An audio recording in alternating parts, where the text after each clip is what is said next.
राम राम साथियों। बिहार में तो चुनाव हो गया है।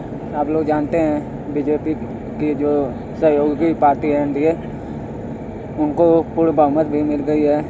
आज या कल परसों में मुख्यमंत्री भी शपथ ग्रहण हो जाएगा।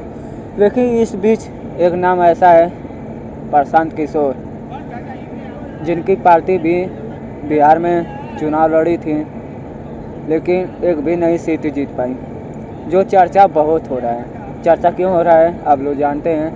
प्रशांत किशोर ने ऐसे ऐसे मुद्दे को लेकर चुनाव लड़े थे।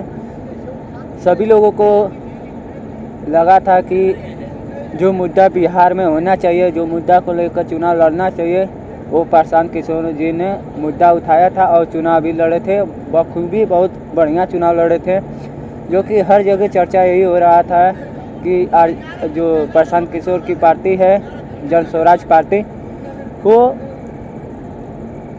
अच्छा प्रदर्शन करेगी और जो भी सरकार बनेगी उसमें इनकी जरूर भागीदारी होगी। क्योंकि चर्चा तो यहाँ तक आ रही थी कि ये कोई भी सरकार की बहुमत नहीं आएगी, लेकिन तीसरा जो पार्टी बनकर उभरेगी वो है प्रशांत किशोर की पार्टी, जो किसी दल को सहयोग करेंगे तभी सरकार बनेगी। लेकिन जो नतीजा आया उससे उलट-फेल जो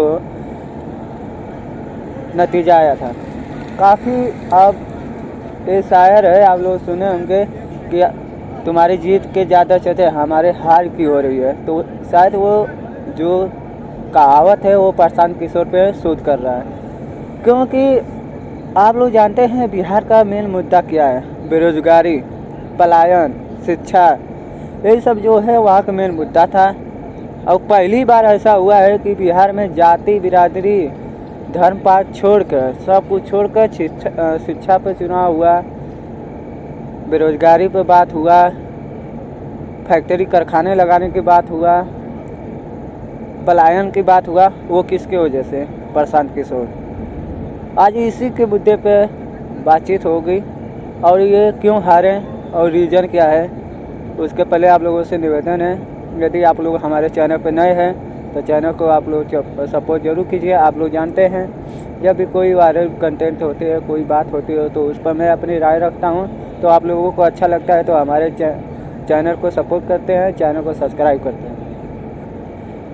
प्रशांत किशोर हैं क्यों?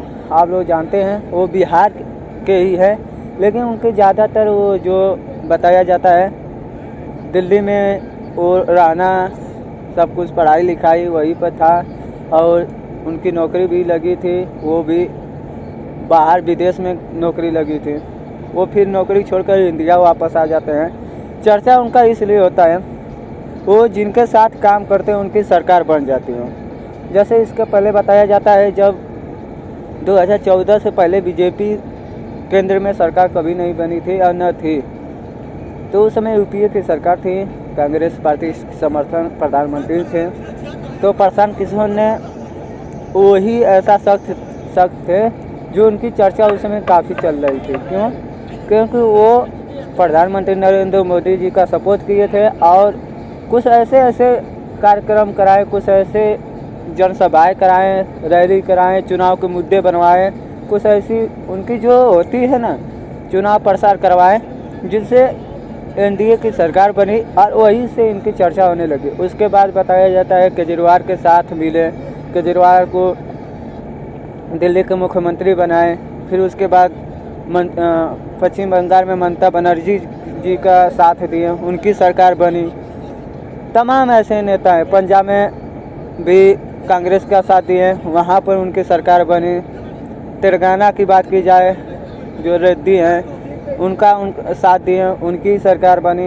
यहाँ तक बताया जाता है कि स्टालिन का भी साथ दिए थे, तो उनके भी चुनाव जीते और मुख्यमंत्री बने। ऐसे तमाम है, वो ऐसे ही काम करते थे, बताया जाता था इनका यही काम था, यही पेशा था और ये कुछ ऐसे कार्य करते थे और नेताओं से कार्य करवाते थे जिसके उनकी सरकार बन जाती थी। तो वहीं से ये उभरते हैं और इसके बाद ये खुद अपनी एक पार्टी बनाते हैं, स्वराज पार्टी, जो मैंने बताया जन स्वराज पार्टी, जो बिहार में बनाई थी। और सब लोगों का यही आशा था कि ये जिनके साथ जाते हैं, जिनके ऊपर कार्य करते हैं, जिनके साथ ये सहयोग करते हैं, उनकी सरकार बन जाती है। बिहार में एक किंग मेकर बनकर उभरेंगे। लेकिन यहाँ पर कुछ ऐसी चीज़ें हैं, अब सोशल मीडिया पे काफ़ी चीज़ें यही लिखी जा रही है कि बिहार को फैक्ट्री ज़रूरत नहीं है, शिक्षा की कोई ज़रूरत नहीं है, कारखाने की कोई ज़रूरत नहीं है, पलायन हो रहे हैं चलेगा। ऐसे तमाम चीज़ें अब लिखी जा रही है, क्योंकि जो ये सब मुद्दे लेकर लड़ा था चुनाव जन स्वराज पार्टी के प्रशांत किशोर, वो चुनाव हार जाते हैं और ऐसे ऐसे लोगों को वो चुनाव में लड़ाते हैं। आप लोगों ने खान साहब का एक इंटरव्यू देखा होगा जिसमें वो बोलते हैं कि यहाँ पर कोई नासा का वैज्ञानिक भी आके चुनाव लड़ेगा, मुखिया के चुनाव लड़ेगा, वो भी हार जाएगा। आज वो बात सच हो जाता है। जो सोशल मीडिया में देख रहे हैं आप लोग, दिख रहे हैं कि प्रशांत किशोर ने ऐसे बड़े बड़े, जो कोई IAS रिटायर था, कोई अधिकारी रिटायर था, कोई प्रोफेसर ऐसे रिटायर था, कोई ऐसे हैं जो अच्छे अच्छे पद पे पढ़े लिखे लोग थे, उनको टिकट दिया गया था। कोई 12,000, कोई 13,000, कोई 10,000, कोई कुछ, इतने ऑटो में सिमट जाता है। तब अब इसी पे अब तमाम लोग बोल रहे हैं बबुआ ये बिहार बा। यहाँ पर ये नहीं देखा जाता है कौन क्या है, कौन क्या करेगा, क्या नहीं करेगा। यहाँ पर ये देखा जाता है कि कौन हमारा जाति के है, हमारे जाति का कौन है। मतलब मैं कुछ भोजपुरी शब्द जोड़ रहा हूँ क्योंकि ये बिहार के मुद्दे पे है। तो यहाँ पर ये नहीं देखा जाता है। लेकिन हाँ, प्रशांत किशोर जहाँ जहाँ पर भी रैली करते थे, चुनाव प्रचार करते थे, वहाँ पर लोग काफ़ी लोग आते थे, उनके बातें सुनते थे, उनकी बातें अच्छा लगती थी। सोशल मीडिया पर वायरल भी हो रही थी, चर्चाएं भी चल रही थी, कुछ ना कुछ इनकी सीटें आएगी। लेकिन क्या हुआ, उसका नतीजा उड़ा तो फिर निकलता है। लेकिन वही चीज़ प्रशांत किशोर न मुद्दे, ये बेरोजगार का मुद्दा उठाए होते, न शिक्षा के मुद्दा उठाए होते, न फैक्ट्री का कारखाने के मुद्दा उठाए होते, न पलायन के मुद्दा उठाए होते, तो शायद वो आज जीत जाते हैं। वो जाति बिरादरी की बात करते हैं, वो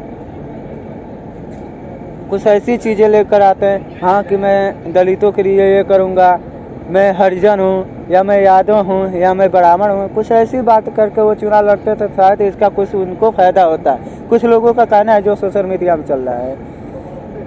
अब इसी पर 50 किस्म का 100 किस्म का मीम भी बन रहा है। अब चलिए चुनाव ख़त्म हो गया है, अब झोला उठा कर अब चलिए गुजरात मुंबई में रोहा फैक्ट्री में काम करना है। क्योंकि आप लोगों ने प्रशांत किशोर को, जो रियल में सच में बोला जाए, जो बिहार के लिए मेन मुद्दे थे, जो चीज़ें को उठाकर चुनाव लड़ना चाहिए, वो चीज़ें ने प्रशांत किशोर ने मुद्दा उठाकर वो चुनाव लड़े थे, तब भी उनको वो सफलता नहीं मिली। हो सकता है अब बिहार में सही में सबको लगता है कि हमारी जाति का ही नेता रहेगा तो सही रहेगा। तो आप लोगों को क्या लगता है प्रशांत किशोर ने कहाँ पर क्या गलती की थी? जो बिहार का जो मुद्दे थे वो उठा कर गलती किए, या जाति का नाम न लेकर चुनाव लड़े इसलिए वो चुनाव हारे? आप लोग अपनी राय जरूर दीजिएगा, और आप लोग अपनी राय जो है कमेंट में ज़रूर दीजिएगा। और ऐसे ही वायरल वीडियो के बारे में और ऐसे ही बातें पसंद आप लोगों को लगती है और वायरल वीडियो के कंटेंट देखना चाहते हैं तो हमारे चैनल को सपोर्ट कीजिए, चैनल को सब्सक्राइब कीजिए। धन्यवाद, राम राम साथियों। फिर मिलते हैं अगले वीडियो में।